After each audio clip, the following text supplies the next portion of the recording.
Assalamualaikum warahmatullahi ta'ala wabarakatuh. Apa khabar murid-murid semua? Pada hari ini kita akan belajar pelajaran akhlak tahun 1, iaitu pelajaran yang kedua yang bertajuk ucapan yang baik. Apakah pengertian ucapan yang baik? Ucapan yang baik ialah ucapan yang boleh membawa kebaikan kepada orang yang berkata dan orang yang mendengar. Ucapan juga adalah doa.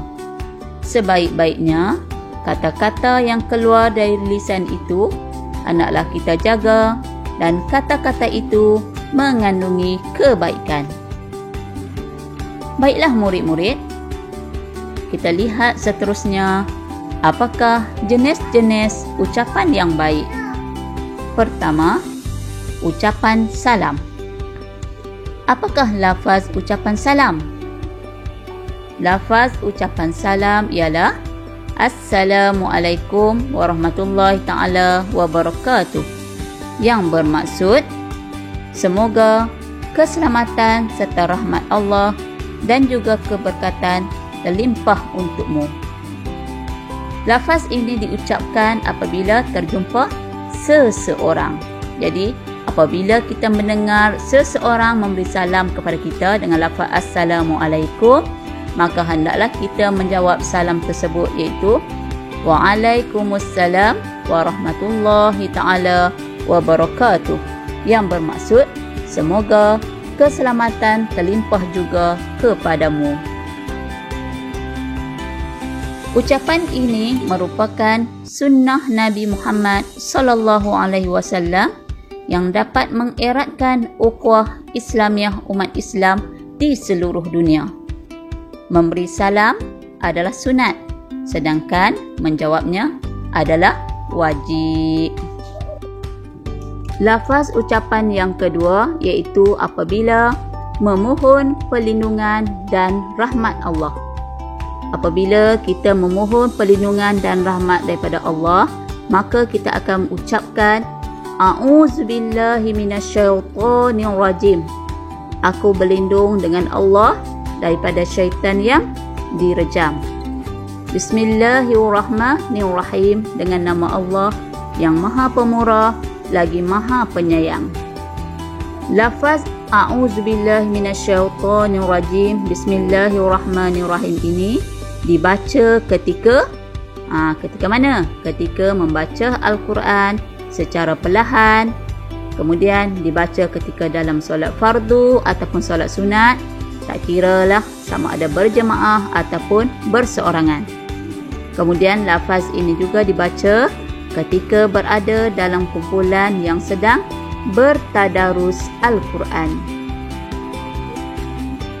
Ketiga, apabila ditimpa musibah. Musibah ini ialah perkataan bahasa Arab. Maksud musibah iaitu bencana ataupun malapetaka. Contoh musibah iaitu kematian, kemalangan jalan raya, demam panas, rumah roboh dilanda banjir, terkena jangkitan COVID-19 dan sebagainya. Jadi apabila kita mendengar seseorang menerima musibah ataupun malapetaka, maka hendaklah kita ucapkan Inna lillahi wa inna ilaihi raji'un, yang bermaksud sesungguhnya dari Allah kita datang dan kepada Allah kita kembali. Keempat, apabila melihat keindahan dan keajaiban ciptaan Allah. Contohnya, apabila melihat pemandangan yang cantik. Jadi apa yang kita sebut? Subhanallah, cantiknya pemandangan itu. Ataupun Subhanallah, cantiknya pelangi yang berbagai warna. Ataupun Subhanallah, cantiknya haiwan yang berbagai bentuk. Jadi apabila kita melihat sesuatu keajaiban atau keindahan, maka ucapan yang perlu kita sebut ialah Subhanallah, yakni Maha Suci Allah. Begitu juga dengan perkataan Masya Allah. Contohnya, apabila kita menghidu sekuntum bunga, jadi kita akan sebut, Masya Allah, wanginya bunga ini. Ataupun apabila kita sedang makan, ibu masak ayam goreng berempah, jadi kita akan sebut, Masya Allah, lazatnya ayam ini. Itu adalah ucapan apabila melihat keindahan dan keajaiban sesuatu ciptaan Allah. Kelima, berjaya melakukan ibadah dengan sempurna dan mendapat nikmat. Contohnya, berjaya di dalam peperiksaan. Setelah kita berusaha bersungguh-sungguh, maka apa yang kita dapat hasilnya iaitu berjaya dengan cemerlang. Jadi apabila kita telah berjaya, maka kita hendaklah ucapkan Alhamdulillah. Begitu juga dengan rezeki kita setiap hari.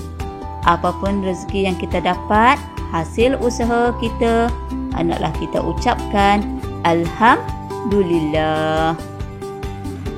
Keenam, apabila melihat keburukan atau memohon keampunan Allah.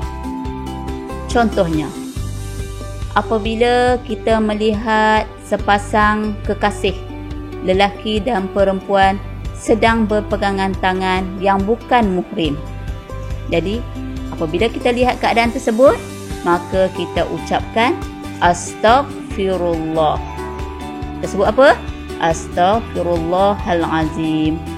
Begitu juga apabila kita masuk ke kelas. Apabila kita sampai ke kelas, kita tengok keadaan kelas, kerusi yang berselerak, maka ucapannya ialah Astaghfirullahalazim. Itu di antara contoh apabila kita melihat keburukan atau memohon keampunan dari Allah Subhanahu wa taala. Ketujuh, apabila berjanji dan mengharapkan sesuatu daripada seseorang. Contohnya, Farhan, esok kita jumpa di padang sekolah pukul 5 petang. Jadi apa yang Farhan akan cakap? InsyaAllah. Farhan akan cakap InsyaAllah. Kelapan, berzikir mengingati Allah. Apakah lafaz zikir tersebut? Okey, lafaz zikir tersebut iaitu Allahu Akbar. Yang bermaksud Allah Maha Besar. Jadi lafaz zikir ni biasanya kita baca ketika menunaikan solat. Apabila selesai solat, kita berzikir dengan menyebut Subhanallah, Alhamdulillah, La ilaha illallah, Allahu Akbar. Sekali lagi, sebut zikir Subhanallah, Alhamdulillah, La ilaha illallah, Allahu Akbar. Sabda Rasulullah sallallahu alaihi wasallam yang bermaksud, barang siapa yang beriman kepada Allah dan hari akhirat, maka hendaklah dia menyatakan yang baik atau dia diam. Hadis riwayat Al-Bukhari. Kesimpulan dari tajuk tersebut ialah yang pertama, hendaklah sentiasa berzikir kepada Allah dengan menyebut Subhanallah, Alhamdulillah, wa la ilaha illallah, Allahu Akbar, supaya Allah sayang kepada kita.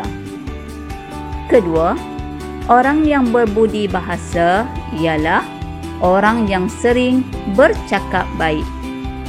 Ketiga, hindari daripada bercakap secara tidak sopan. Setiap ucapan yang baik akan mendapat pahala. Oleh itu, basahilah lidahmu dengan menyebut zikrullah, yakni zikir kepada Allah. Sekian, terima kasih.